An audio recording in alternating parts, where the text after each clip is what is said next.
Hello and welcome to another interview of Soul Nectar Show, that show where we talk about all things essence, where we gather around the campfire and we share our stories of connection to that which is bigger than us and the mystical journey that this life experience has in store for us, the synchronistic moments, the big ahas, the connection to something deeper from our hearts and to purpose and passion. I love having all of these stories on the Soul Nectar Show. And I'm your host, Kerri Hummingbird. I love helping people to take these first few steps out onto the path of opening the sacred door to the Great Spirit, God, Source, Creator, Universe, whatever your name is, and to start interacting and realizing that there is this greater consciousness that is listening to you and watching you all the time, and that you can actually have a relationship with this beautiful greater consciousness and you can enjoy many delightful experiences. And I want to say that today's guest I've had on the show before. Paula Vail is with us today. Welcome, Paula. Oh, thank you. Thank you so much. I am so honored to be on your show. It's Thank great to have you back. I mean, we had a great broadcast the last time, and I've also been on your show, Choices Finding Joy, right? And that's a you. beautiful show that you have, a podcast that you've had. How long have you had that podcast for? Gosh, I began in radio. Now it's branched out to radio and TV. It's been about 5.5 years now. I started out with a show for the love of Reiki. And then I just wanted to expand my audience. And then that's when I switched to Choices Finding Your Joy. And I just Choices. love it so much. That's beautiful. And you're a Reiki master as well. Yes, And you yes. also teach Reiki as well. Yes, yes. I actually just got back in town from Sedona, Arizona, where I taught Reiki at a ladies' retreat. The energy there is so great. And then I take them on hikes to the vortexes, and we sent long distance Reiki from the vortex. Oh, it was so great. I love teaching. I love opening that beautiful door for others. And I'm actually with one of my students writing Reiki class teaching manuals. And we're almost finished, ready to send them to my publisher. I'm very excited about it. That is exciting. And now, is that different? Because you also have a book being published, don't you? Is that the same book or is there another one?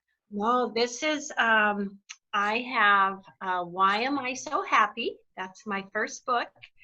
And it is on Amazon now, out for release. And I absolutely, I just received this a week and a half ago. And when, you know, uh, you have that, 2 or how many years of your life where you're like, making the notes, writing the book. And then when you can hold it in your hand, there's nothing like it. So I'm very excited and it's going to be fun. And I am also a co-author in a book, America's Leading Ladies Who Positively Impact Our World, along with many other wonderful women, Oprah Winfrey, Melinda Gates, Deepak Chopra's daughter. Oh my gosh. And it's really funny. I was approached and asked if I'd like to be a co-author in that book while I was writing my Why Am I So Happy book. And so I themed my article to the theme of my book. It just worked out fantastic. That's gorgeous. So, why are you so happy? Because I'm sure you have the reason you wrote the book is because everyone always asks you, why are you so happy? Why are you so happy? And so you're like, I'm going to write a book about it. So, Yeah, why are you so happy? but it's true. I've been asked that my whole life. I might be, just a big smile, or, when I hear a song I like, I just have to dance. My kids and my grandkids are like, yeah, that's what she does, or, sharing a smile with someone. I love kind acts, but it's always made me happy to see others happy. But I wrote the book too because we all of us have challenges, no matter our background. We have struggles, we have things that happen to us. And sometimes you can feel, am I ever going to be happy again? So I share personal things that happened to me in my life, such as being bullied in school, losing my husband when I was a young mother, raising my kids, and other things. And so it really meant a lot to me to share my experiences and the perceptions and new perspectives those things gave me. So I really think number one is, happiness is our choice. We all have that choice to make. It doesn't come from someone else. It doesn't come from outside circumstances.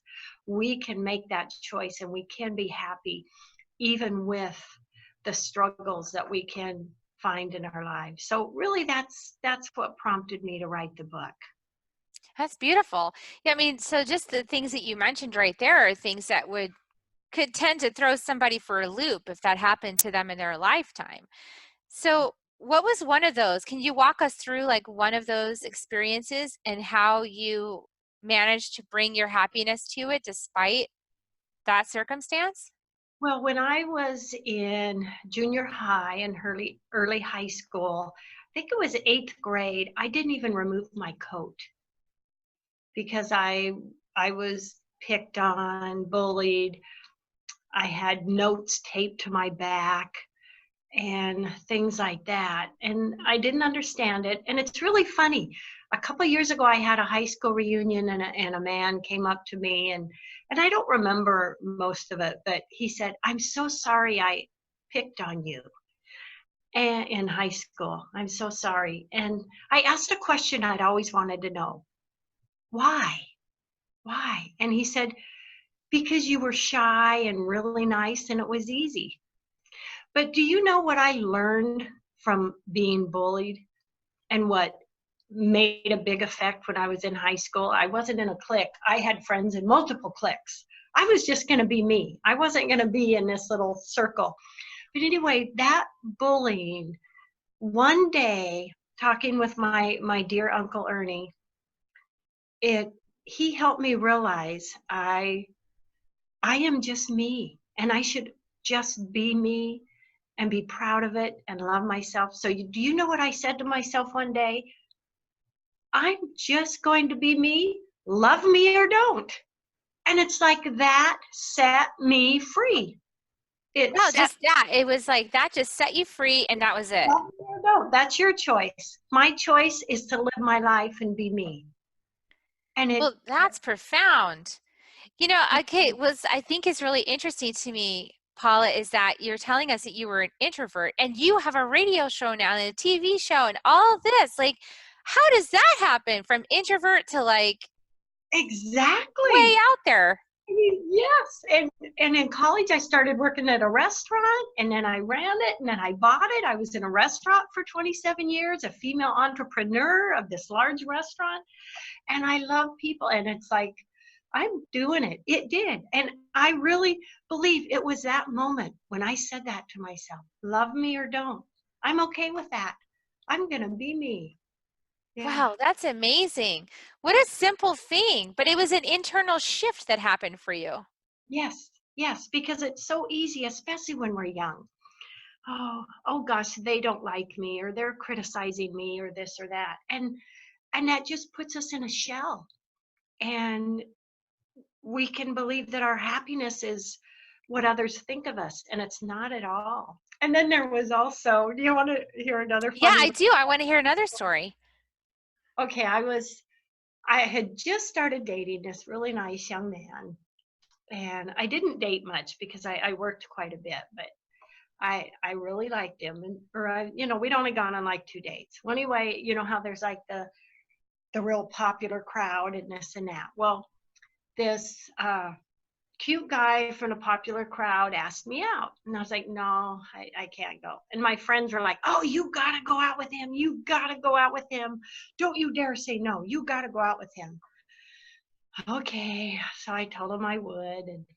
And the young man that things had just kind of started, asked me what I was doing that weekend. And I told him, and well, he never asked me out again. Broke my heart, but I was honest. I told him. But anyway, I went out with this boy. He took me to a drive-in, He didn't want to know Paula. He just wanted to get me in the back seat. Yes, that happens a lot with young men, Yes. doesn't it? And I said no. And he was furious.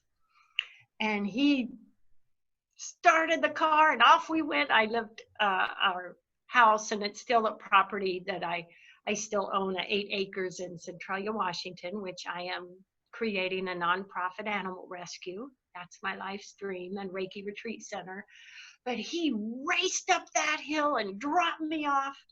And I mean, he was literally furious. And I mean, there was like a student meeting in the auditorium, and he was up there talking, and he said something, and then students like Paula Vail, the poor guy, he just was having a hard time. But you know what? I'm grateful to him. Do you know why? I'm not angry about it. I'm not resentful.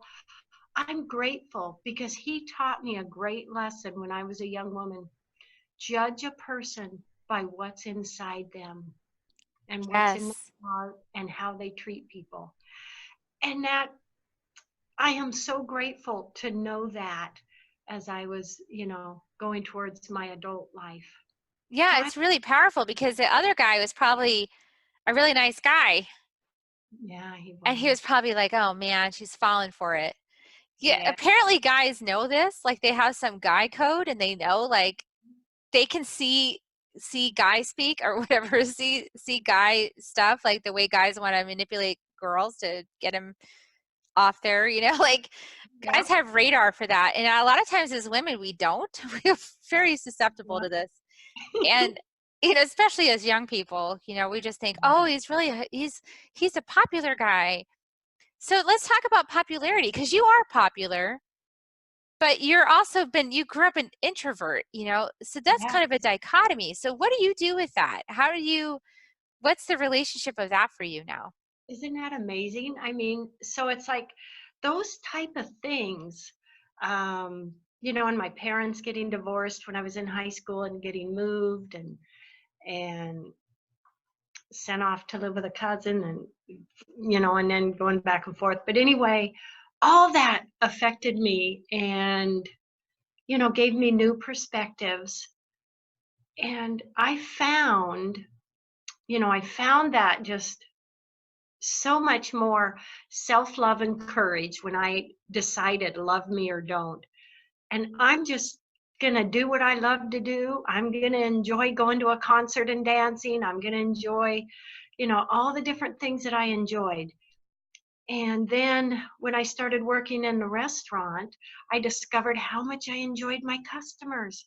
I adored my customers. And I think they really cared about me. They used to say, "We're just going to Paula's place," and I loved it, and I fell in love with running the restaurant. And do you want to hear a really amazing story about Yes, the I restaurant? do. I want to hear a story about the restaurant. Yeah, I mean, there's a lot of stories, but okay, so here I was. I'd started out, a hostess, then a waitress, and then the manager, and I adored it. And it's like, this is my life stream. And I would run it for the owner, and then also then losing my husband. And we had a great life. We had just bought property, built a home. He loved his job, but he had Crohn's, and it got very painful. And he had some surgeries, and he got addicted to the pain pills, and he became a different person. Mm. And he passed away at 38. That's so young. Oh, yeah. So everything changed then. So then it was, okay, kids, we're going to do this. And then the owner, and I didn't know Reiki then. I wish I had, but I didn't.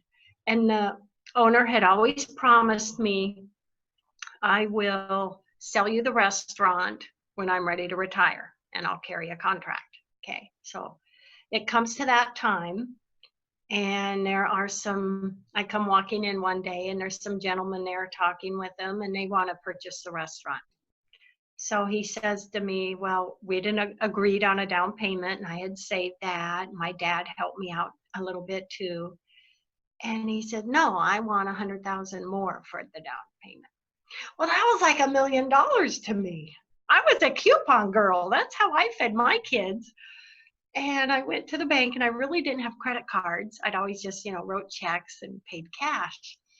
And I said, I want to buy a restaurant, and they're like, oh, yeah, little girl, yeah. And shoot me out the door.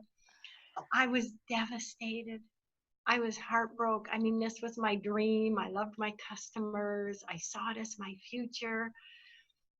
And it's just what's meant to be, I was devastated. And I was waiting on a favorite couple of mine, a real nice couple that always sat in this one booth that they liked. And the gentleman asked me, so Paula, when's everything going to happen with the restaurant? When are you buying it? And I said, it doesn't look like I'm going to buy it.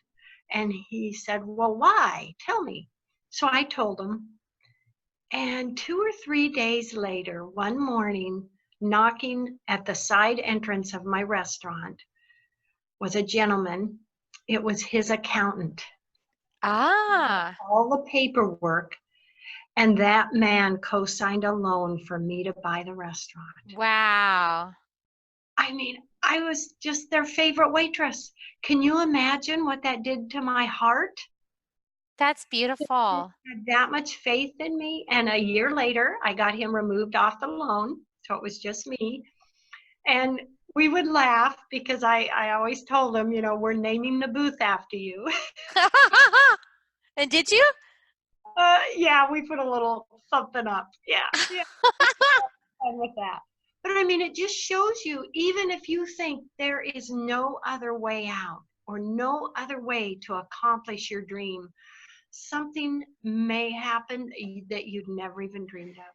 So you know what I'm getting from your story is that your service, actually, like you just giving your service to all your customers for all that time, that's what really opened their hearts about you because you were so giving.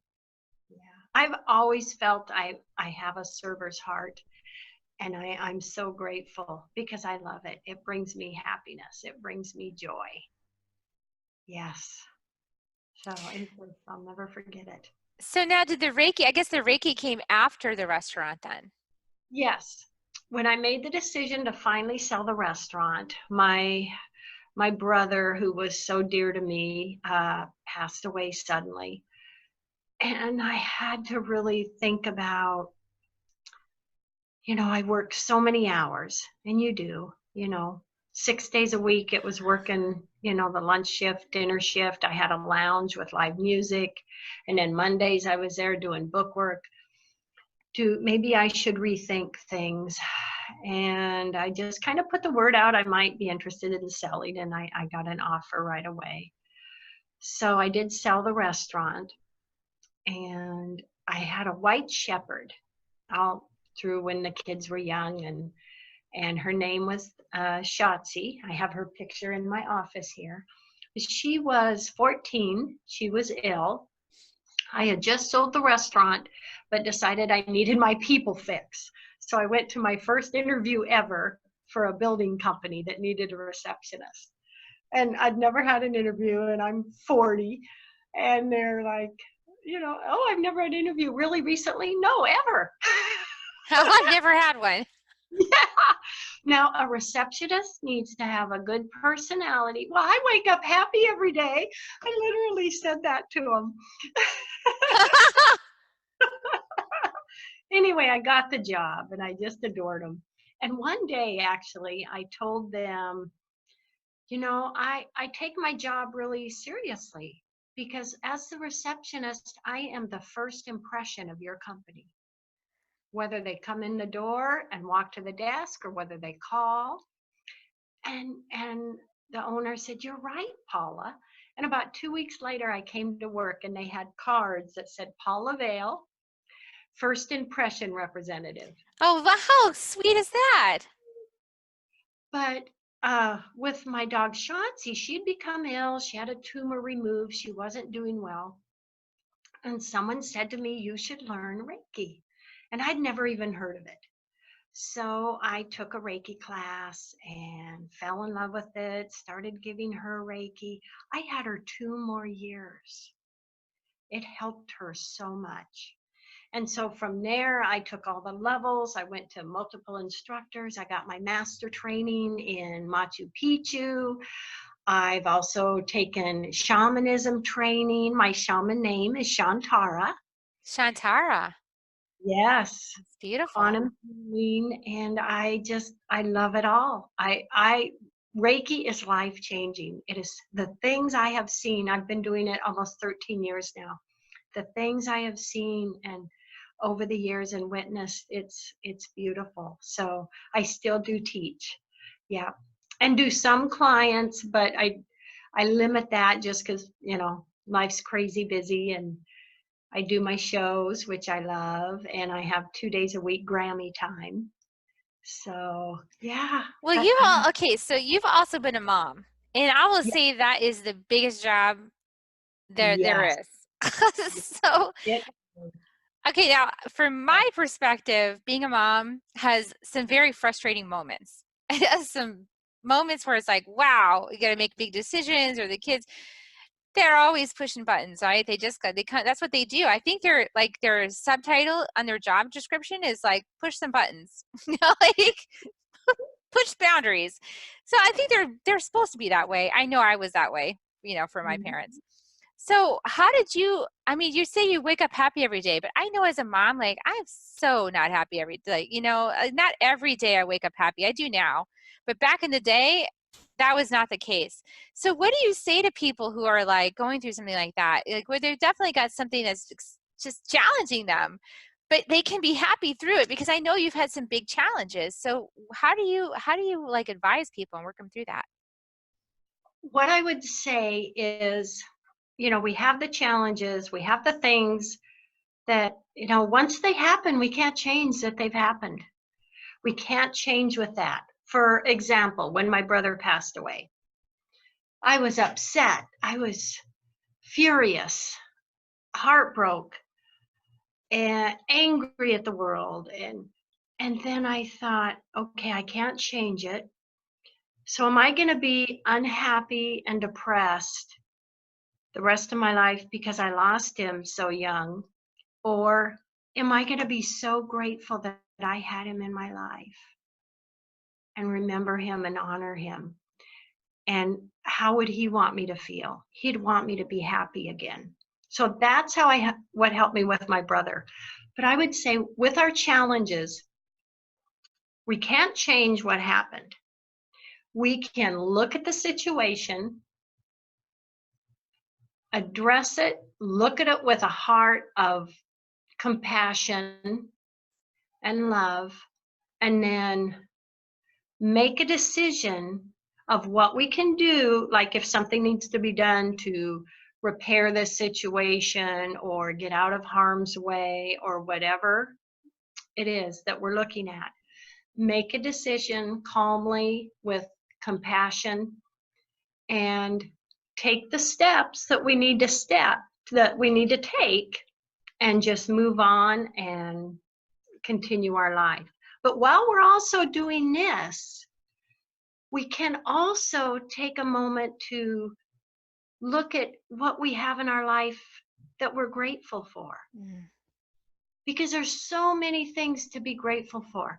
So I really believe also starting the day with thinking about one thing we're grateful for makes a huge difference for our whole day. So we have to balance. We have the negative, we have the positive, we have what we're grateful for, we have what we're excited to achieve, our goals, our inspirations. So we have both of these in our life, but where are we going to reside? So now we decide where we're going to reside, in the negative and in the negative emotions, or are we going to reside in the positive and the grateful and loving emotions? So we can be happy. If we're not 100%, we're human. We have these negatives, but every moment, every day is a new choice. and we can decide where we're going to reside in our emotions and our thoughts and our words. I love that you talk about the feelings of grief you had for your brother, and acknowledging, like, I feel this, I feel angry, I feel mad at the world, I feel all these things, and I have a choice. Like, I can stay hanging out in that energy with my, Mhm. what I think is from storytelling. It's like the part well, or the, which wolf are you going to feed, right? That gets to the Native American. Are you going to feed the black wolf or the white wolf? Which one are you going to feed? Because whatever one you feed is going to grow. So, and that to me is like placing your attention. So it's not like bypassing it. Of course you're going to be sad your brother is gone. I mean, there's no way not to be sad about that. There's grief. And we can look at the other, like you said, like look at the more positive, like what are we grateful for? Is grateful for all the time you had with him. Yes. Yes. Some Yep. people call that being a Pollyanna. I've been called that my whole life, Paula. Like, I have been called a Pollyanna my entire life. I view it the way I think you do. Correct me if I'm wrong, but I view it like, well, it's just a matter of perspective. It's where do I want to put my belief on something? Do I want to put it on the positive aspect, or do I want to focus on what I don't like? Yes. And I would wear that button proudly. Pollyanna. Well, I have the Pollyanna Button Society. It'll have like a big sunflower on it and says, I'm happy. And Yes. I decide, well, and this is important, but because we have a lot of things in the world right now that aren't things to be celebrating, I don't think. Like the Amazon and the jungle burning, with all the fires going on in Brazil. I am very not happy about that. That is not something I'm in the least bit happy about. But I can still be happy inside of me, and I can still envision a different possibility, a new outcome. I feel like the news is a good example of this. Like that to me is news that I need to know, but also it makes me feel, if I focus too much on the devastation part, then I'm closing down on the possibility part. Talk a Yes. little bit about that. Yes. Because we do want to be aware of what's going on. So for me, what really helps me, and I'm a big animal advocate, huge, and animal cruelty and this and that, I just get upset. But so what I do is I decide I'm gonna, I may not be able to make a big difference, but I can make a difference. We can all do a little difference. And that can be sending long distance Reiki to the Amazon forest, to the animals and the earth. And I do send long distance Reiki to the entire animal kingdom of the planet once a month. I have my Reiki practitioners join me. But we can send Reiki, or we can make donations, and it's like that with animals or with people. We can sign petitions and things can get done. We can spend our time volunteering to help with something. So when we can turn that anger of what's happening and being done to others with, I'm taking an action, whether it's my volunteering, my service, making a donation, signing a petition, writing an article, whatever it is, we can take a step to make a difference of the outcome of that happening. And you know what? That's going to bring you back to feeling good, because that's going to make you happy to know you're doing something to help with that. Yeah, and that way it's not empty happiness. It's not like happiness just like in your own bubble. And then Yeah. a lot of light work, this is a key point for a lot of light workers, because the light workers are like, it feels yucky to be around negativity, right? It doesn't feel good often to be around. And there are people that are very well choosing to feed the black wolf, like give a lot of, there are people that choose to feed that wolf, okay? Like, and they're immersed in it. And sometimes I call it sitting in a poopy diaper, because my son used to like to sit in his poopy diapers and he would never tell you. And you'd be like, you've been sitting there for hours. Like, why are you doing it? He's like, I'm happy in it. Like, okay, I don't understand. But You can do it if you want, you know? So I feel like I always think that metaphor when I see it happen. But I think that we don't want to ignore that these things are happening. And we have to be able to be comfortable being uncomfortable. Like there's discomfort in the fact that these things are happening in the world. And then to transition that into action, that mobilization piece, like, you know, mobilizing and taking an action to do something about it, I think is the piece where we need to be in. Yes, and it changes our energy and our vibration. It really does, because we can feel good that we are doing something. Not just, I hate that, I wish it didn't happen. I'm taking a step to do something. Gosh, that that makes me feel good. And that can be a piece of a step to changing and affecting that. Hmm. Yeah, it's kind of like in your life, you were very shy, and you might have felt like um, that was really uncomfortable, you know, to be around of a lot of people. And then what did you do? You ended up mobilizing yourself and becoming a restaurant owner to make everybody feel comfortable. Like, Yeah. so you mobilized your fear and made it into something beautiful. I think that's great. Thank you. And now you're Thank doing it on a bigger scale, and you're publishing all your secrets in the Why Am I So Happy book. Yes. Yes. Isn't it amazing? And I was just thinking the other day, I remember in high school English, I enjoyed it, and I thought it'd be so great to write a book today. And oh my gosh, okay, I'm 60 and I did it. You did it, and it's up there. Well, and doesn't that feel good when you took an action for yourself? You committed to yourself, and you said you wanted to do something, and then you actually took the actions to do it. Yes, yes. And it was a little emotional, it was, but I I'm I just felt this is messages I wanted to share. And the book's also in audio. It's going to be on my website soon for people to buy it in audio form. Beau- mywellnessinspired.com. Beautiful. Yeah, Did you record it with your I voice? did. I did. Oh, nice. Did you infuse Yeah. it with Reiki? Yes, I had a quite a time. Yeah, and I hadn't even thought about audio, and the publisher said, "Yes, we'd like, yeah, do audio, and you record it." Okay. But I did So it. Yeah, exciting. so that was fun. Beautiful, Paula. Well, so I assume that people can find the book up on Amazon. Yes, yes. And then if they want to get the audio version, they're going to get that from Amazon or from your website. No, from my website, and they can read about the book, and there's also a link for the book on my website, wellnessinspired.com. So yeah, they can read a lot about it. And actually, just yesterday, I recorded a short video I'm putting together that will be on my website as well, talking about the book. Very gorgeous. And So, yes, they can sign up for long distance Reiki sessions.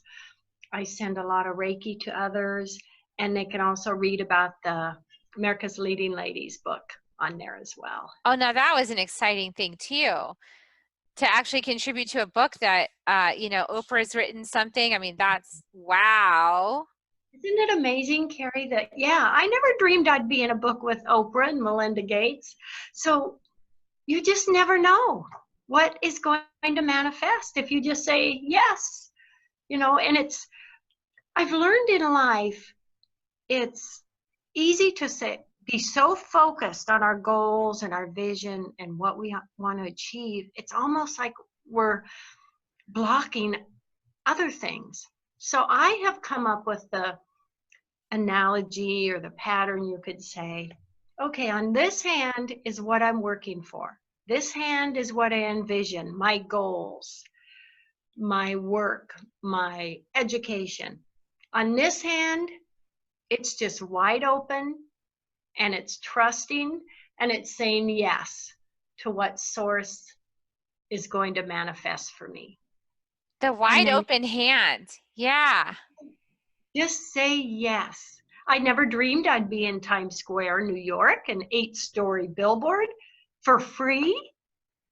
Oh my gosh. Or on magazine covers. I'm going to Vegas in December to receive a amazing award, Empowered Woman of 2019.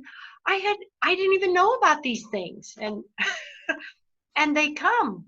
Just say yes, and stay in that high vibration energy as much as we can, and just be open to things beyond our dreams, and they can come to us. It's really amazing. Yeah, that daily gratitude practice that you recommended will definitely help people get there for sure.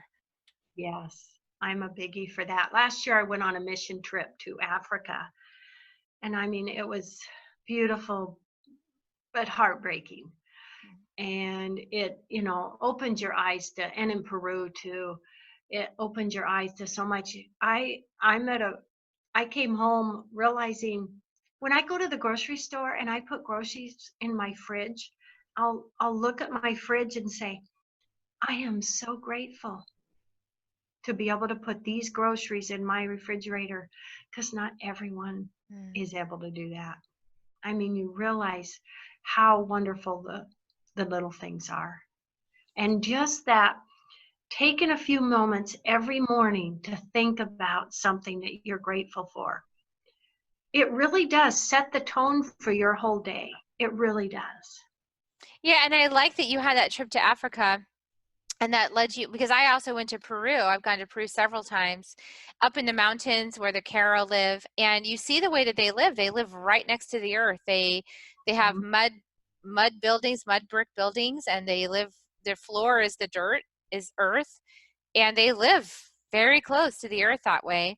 And they're like the most delightful, happy people you've ever met. Yes, yes. And then they come back here and everyone's got all this opulence and they're all upset. It's like, what are you talking about? I have always said I could be as happy in a cabin in the woods as in a mansion on the hill.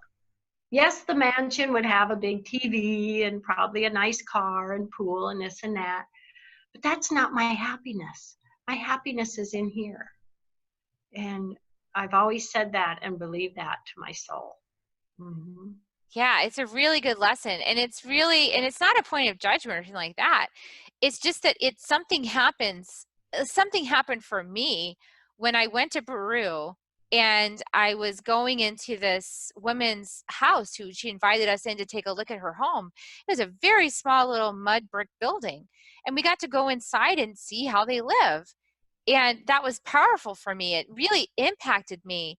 And to see how generous she was and how giving and so accommodating and like, hey, come into my house and this is, a sample of the way I live. And there wasn't any weird negative energy or anything. She was just like, hey, this is, well, you're welcome. What's mine is yours. Mi casa es su casa. Like, wow.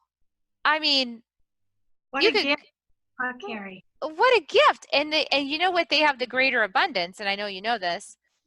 Yep. They're connected to the greater abundance. Yes.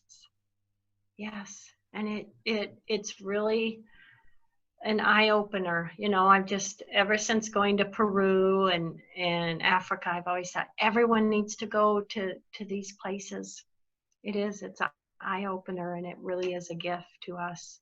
In Africa, we took supplies to a lot of schools.